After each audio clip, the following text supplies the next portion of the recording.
GI tag লাভৰ পিছতে হৰ্থেবাৰীৰ বিখ্যাত কাঁহ শিল্প সন্মুখীন হৈছে আন এক গভীৰ সংকটৰ। এইবাৰ কাঁহ শিল্পীসকলৰ সংকটৰ কাৰণ হৈছে জিএছটি।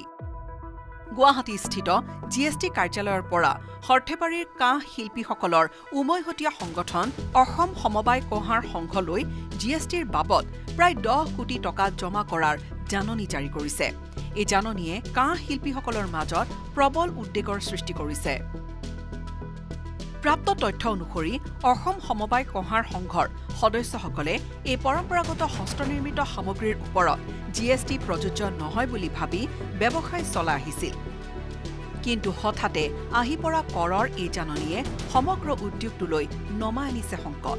উল্লেখযোগ্য যে হৰ্থেবাৰীৰ কাঁহ শিল্পৰ সৈতে প্ৰায় 10,000 লোক প্ৰত্যক্ষ আৰু পৰোক্ষভাৱে জড়িত। পিছে জিএছটিৰ এই জাননীৰ ফলত শতিকা প্ৰাচীন ঐতিহাসিক শিল্পটো এতিয়া বন্ধ হোৱাৰ আশংকাই দেখা দিছে। অসম সমবায় কঁহাৰ সংঘৰ বিষয়ববীয়াসকলে এই সমস্যাৰ সমাধানৰ বাবে অসমৰ মুখ্যমন্ত্ৰীলৈ আবেদন জনাইছে। তেওঁলোকে মুখ্যমন্ত্ৰীক অসমৰ এই পৰম্পৰাগত শিল্পটো ৰক্ষা কৰিবলৈ কাৰ্যকৰী পদক্ষেপ গ্ৰহণ কৰিবলৈ আহ্বান জনাইছে। হৰ্থেবাৰীৰ কাঁহ শিল্পই অসমৰ পৰম্পৰাগত শিল্পৰ মাজত এক বিশেষ স্থান দখল কৰি আহিছে। সম্প্ৰতি জিআই টেগ লাভ কৰি এই শিল্পই আন্তৰ্জাতিক স্বীকৃতি লাভ কৰিছে। কিন্তু এতিয়া এই জিএছটিৰ সংকটে এই শিল্পৰ ভৱিষ্যত অন্ধকাৰলৈ ঠেলি দিব নেকি তাক লৈ উত্থাপন হৈছে বৃহৎ প্ৰশ্নৰ। এতিয়া জিএছটিক লৈ সৃষ্টি হোৱা এই সংকট সমাধানৰ বাবে ৰাজ্য চৰকাৰে কি পদক্ষেপ গ্ৰহণ কৰে তালৈ কাঁহ শিল্পীসকলে আগ্ৰহেৰে বাট চাইছে। এতিয়া আমাৰ প্ৰধান সমস্যা হৈছে বৰ্তমান চলি থকা এটা সমস্যা হ'ল আমাৰ জিএছটিটো এনেকুৱা ধৰণৰ যে ভাৰত চৰকাৰে আইন প্ৰণয়ন কৰিছে, জিএছটি আইন প্ৰণয়ন কৰিছে 2017 চনত। আৰু সেই তেতিয়াৰ পৰাই জিএছটি চলি আছে। কিন্তু আমাৰ সমবায়খন বা আমাৰ শিল্পীসকল যিহেতু আমাৰ যিখিনি কাঁহৰ সামগ্ৰী বনায় সেইখিনি হাতেৰে বনায়, হস্তনিৰ্মিত সামগ্ৰী, গতিকে সেই সামগ্ৰীৰ ওপৰত আমি জিএছটি থকা বুলি ভবা নাছিলোঁ। আমাৰ সেইটো জ্ঞাত নহয় একেবাৰে। বা এনেকুৱা নহয় যে আমি জানি শুনি জিএছটি দিয়া নাই বা জিএছটি নম্বৰ লোৱা নাই। আমি ভাবি আছিলোঁ কি যে যিহেতু হস্তনিৰ্মিত সামগ্ৰী, গতিকে ইয়াৰ ওপৰত জিএছটি নাথাকে। আৰু আন এটা কথা হ'ল কি 2017 পৰা আজি 2025 চন পালে। 25 চনলৈ যোৱা জানুৱাৰী মাহৰ বাহিৰে তাৰে আগতে আমালৈ কোনো ধৰণৰ চৰকাৰী নিৰ্দেশনা অহাই নাই যে আমি জিএছটি দিব লাগিব।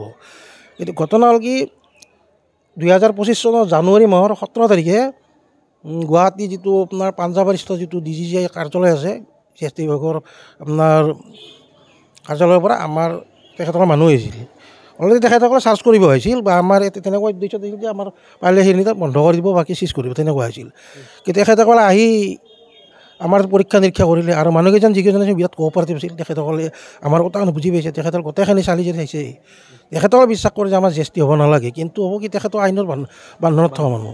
গতিকে তেখেতসকলে কৰিলে কি আমাৰ যিখিনি ডকুমেণ্ট যিখিনি আছিল তেখেতে চালে, চোৱাৰ পাছত তেখেতসকলে কিছুমান লৈও গ'ল। তাৰপাছত 21 তাৰিখে তেখেতসকলে এখন চামন জাৰি কৰিলে যে আমি উক্ত যিখিনি নথি পত্ৰ তেখেতে লিখি দিছিল কিবা কিবি নিব, সেইখিনি লৈ যাব লাগে 4 তাৰিখে। আৰু সেই হিচাপত আমি 4 তাৰিখে গ'লোঁ। আৰু প্ৰথম পদক্ষেপ হৈছে আমি জিএছটিৰ কাৰণে এপ্লাইও কৰি দিলোঁ। অলৰেডি আমি কৰি দিছোঁ, যিহেতু নম্বৰটো অহা নাই। এটা কথা হৈছে কি যে যেতিয়া আমি তাত গ'লোঁ তেখেতসকলে কেলকুলেশ্যন কৰি কৈছে যে 2017 চনৰ পৰা 18 চনৰ পৰা ধৰিব ভিত্তিবৰ্ষ, 18 চনৰ পৰা ধৰিলে অলমষ্ট আমাৰ ফাইন প্লাছ পেনাল্টি লগ কৰি, ইণ্টাৰেষ্ট লগ কৰি 10 পৰা 15 কোটি টকা হ'ব। আৰু যদি সেই পৰিমাণত যদি ধন আমি সময় দিব লাগে তেতিয়াহ'লে এই সমবায়খন জীয়াতে নাথাকে। আৰু এই সমবায়খন যদি জীয়াতে নাথাকে তেতিয়াহ'লে শিল্পীখন অস্তিত্ব নাথাকে। বৰপেটাৰ পৰা জিলিয়াছ দাসৰ ৰিপৰ্ট, লোকেল 18।